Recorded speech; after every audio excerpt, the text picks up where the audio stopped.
Greetings, welcome to the Asana Kitchen Quick Recipes. So we're going to look at Paschimottanasana, the Western stretching posture.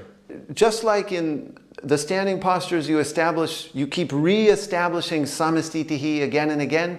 In the seated postures you keep re-establishing dandasana as your base.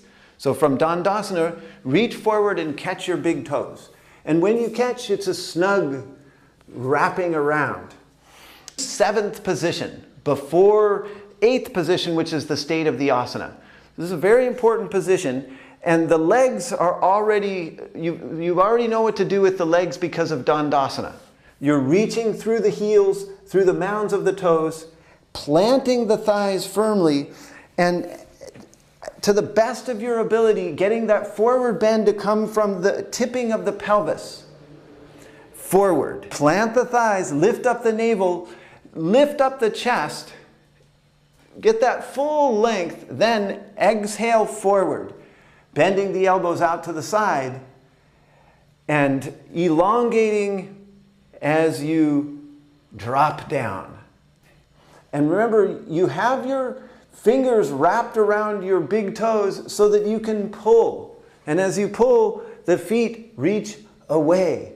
So now we have the transition to the B position. So to do that, you establish ninth position, which is an inhalation and a re-lengthening. So you straighten the arms, lift up the chest, lift up Uddiyana. So in this sense, you can get a more accurate feeling once again. That's more like Dandasana. So be thorough about this position. Then reach further forward to catch your wrist or whatever you can catch. So if it's even just this much more, then you start there.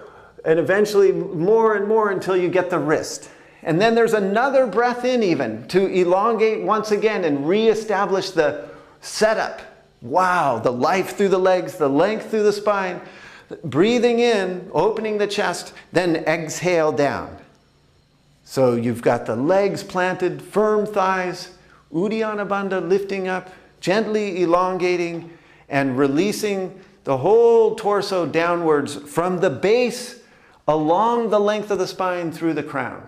Then to come out, keep a hold of your feet with wherever you have it, your hands or your wrist. Then breathe in, look up, straighten the arms, lift up the chest, and then, so that's another time when you re-establish that position, and then release and set up for your jump back. Remember that when you reach forward and catch your toes, and you're working to get that action to come from tipping the pelvis, at first that may be very hard to do. So you may end up rounding back and doing that. Okay, so that may have to happen for some time, but it doesn't stop you from being aware that you're working to lift up through here and elongate. And so you may need to do a few things. One is it's easier if you separate the feet a tiny bit.